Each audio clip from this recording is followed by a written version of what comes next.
Sure. Before we close, I just want to show people what I actually believe to be the closest to what it is. It's not perfect because I don't believe we can know everything about God's creation. There are things that we just don't know, and we're not going to know until we actually get a chance. But can you just pull up a flat Earth model image, and we'll just put it up so people can kind of understand what I'm talking about. Now, there are stars, all right, but they're not millions and millions of miles away. Look up images for me. Pull up, scroll down just for me, just for a little bit.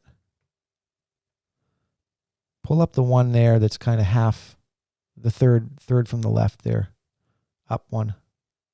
Yeah. So this is probably as good a rendition as you come up, but it's not perfect. Okay.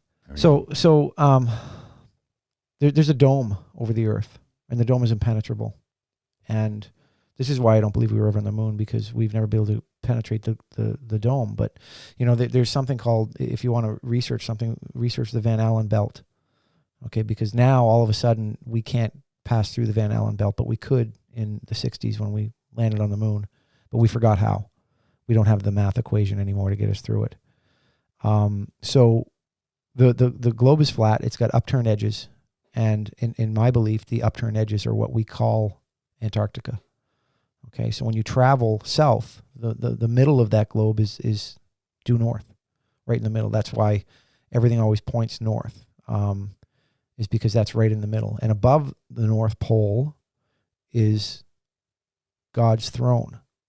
Okay, and if you look above the North Pole, what's the one thing about the North Pole that when you go, you see it in the sky? Do you know what it is? Hyperborealis. The northern lights, emerald lights in the sky. I believe that God sits on top of that throne, on top of that dome. And that dome is it's the end of what we understand as creation. Now, it's big, it's high. People think it's 73 miles high. And there are layers to it. And there's a lot of, there's no time for me to go into all the different things that I've been researching and reading because we're running out of time here. But if you look at that, there are certain things that are still questions that I don't have answers to. So I'm going to keep researching. I'm interested in where's the edge go? If you look if it's up Antarctica, it's snow. Well, there are actually Antarctica. If you look at most of the pictures of Antarctica, it's a big wall. Like you talk about places that icebergs fall off of and stuff like that. So it's like a big high wall that keeps the waters in. And again, this sounds crazy to someone that has never thought about this before, but when you think about things, water looks awfully flat. You've been out in the middle of the ocean. You've been on airplanes, and you look out windows.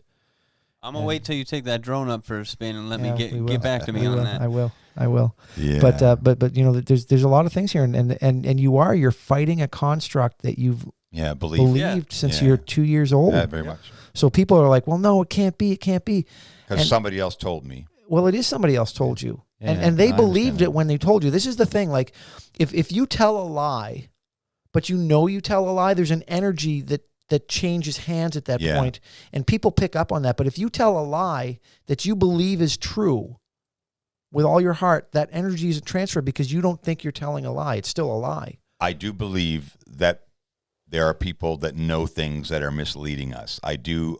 What that is and what level. We're all God's children. Yeah. We're all God's creation. And He loves us, and He wants to have relationships with us. Far superior than in my mind, this is exactly what should be happening, though, as people is talking about it and figuring out so that we can figure out what happened. But it may not be important to us here. Now, what's important here is that whenever you look at a movie that we've had that is catastrophic, like a massive event of meteorites hitting whatever the case may be. It's a movie. Yeah, I'm saying you see how humans react. Sure. They're in self-preservation. All you got to do to see how people react is go down to the grocery store and start coughing in the aisle. Self-preservation, right? Yeah. So what happens to the general public in any situation is that if you actually told them the absolute truth, I think you'd see a lot of chaos. Right? So there's some organized restrictions that are put on that they believe is for the better of just keeping an organized state. Now, how little, I mean, there's just such a conflict all the time. I don't know if there's a perfect model.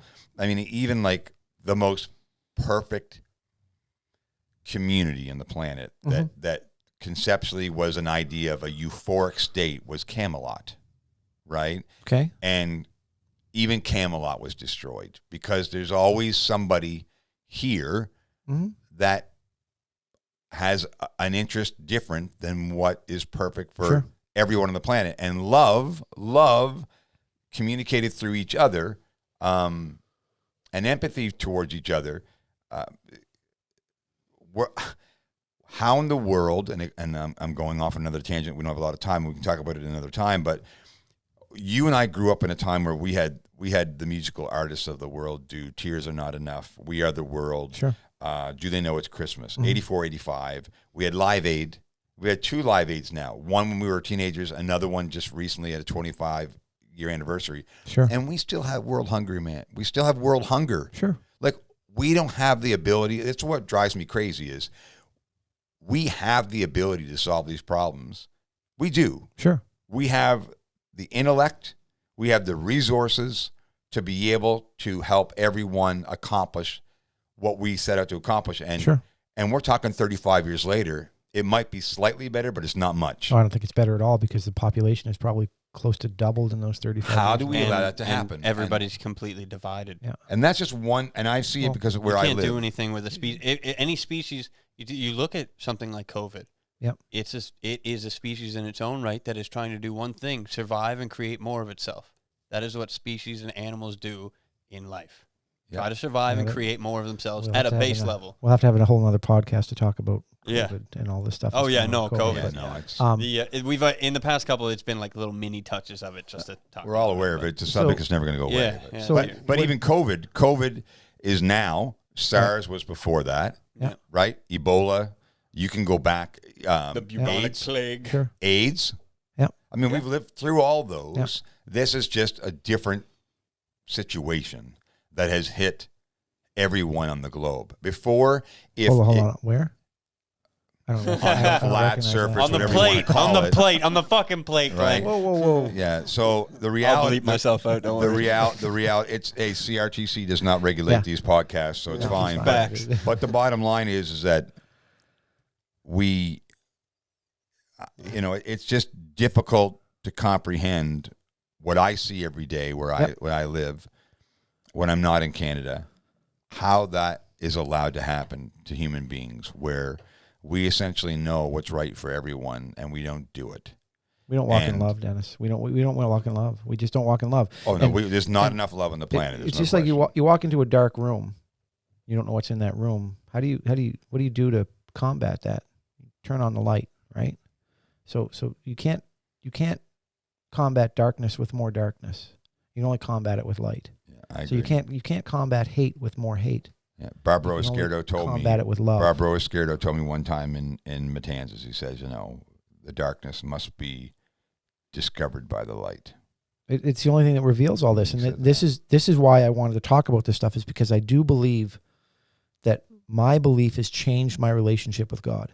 In the last month, I'm closer to my Creator than I've been in a long, long time in my life, and it's changed my outlook on life, and it's made me happier and filled me with joy.